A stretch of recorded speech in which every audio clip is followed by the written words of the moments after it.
हिंदू गुरुकुल के आज के इस एपिसोड में आपको हम सुनाने जा रहे हैं माता सीता की उत्पत्ति कैसे हुई और क्यों बनी वह रावण की मौत का कारण।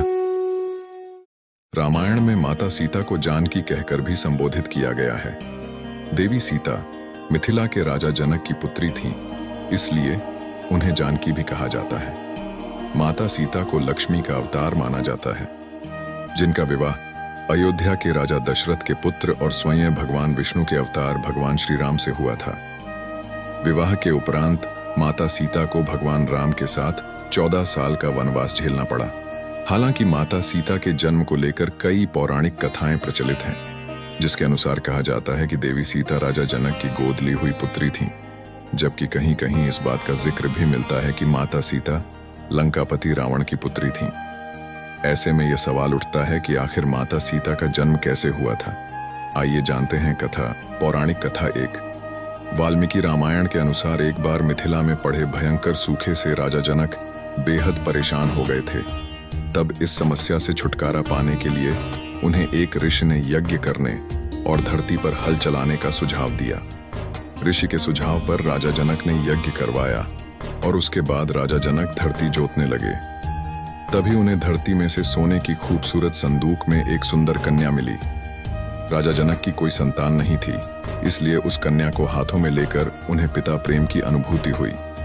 राजा जनक ने उस कन्या को सीता नाम दिया और उसे अपनी पुत्री के रूप में अपना लिया। पौराणिक कथा 2। माता सीता के जन्म से जुड़ी एक और कथा प्रचलित है, जिसके अनुसार कहा जाता है कि माता सीता लंकापति रावण और मंदोदरी की पुत्री थी। इस कथा के अनुसार सीता जी वेदवती नाम की एक स्त्री का पुनर्जन्म थी। वेदवती विष्णु जी की परम भक्त थी और वह उन्हें पति के रूप में पाना चाहती थी।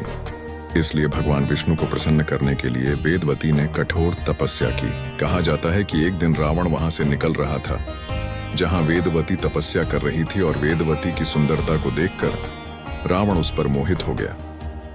रावण ने वेदवती को अपने साथ चलने के लिए कहा, लेकिन वेदवती ने साथ जाने से इनकार कर दिया।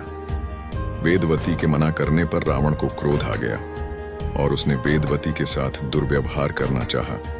रावण के स्पर्श करते ही वेदवती ने खुद को भस्म कर लिया और रावण को श्राप दिया कि वह रावण की पुत्री के रूप में जन्म लेंगी और उसकी मृत्यु का कारण बनेंगी।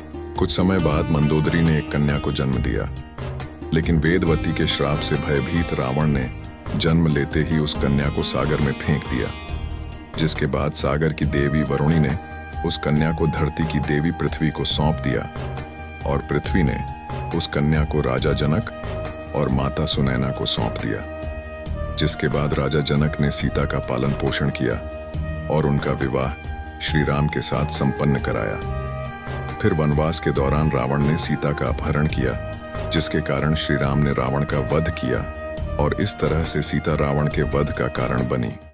हिंदू गुरुकुल के आज के इस एपिसोड में बस इतना ही।